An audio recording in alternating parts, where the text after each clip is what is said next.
சென்னையில் உள்ள கழிவுநீர் 3ஆம் நிலை சுத்திகரிப்பு நிலையத்தில் முதலமைச்சர் ஜோசப் விஜய் ஆய்வு மேற்கொண்டார்.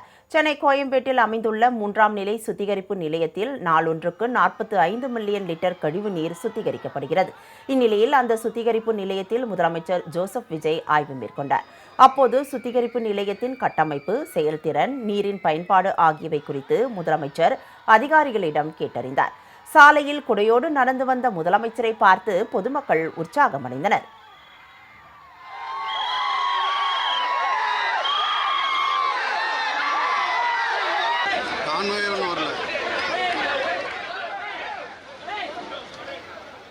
இதனிடையே சிவகாசி அருகே செங்கமலப்பட்டியில் ஏற்பட்ட பட்டாசு விபத்தில் உயிரிழந்தவர்களின் குடும்பத்தினருக்கு முதலமைச்சர் ஜோசப் விஜய் 4 லட்சம் ரூபாய் நிவாரண நிதி அறிவித்துள்ளார்.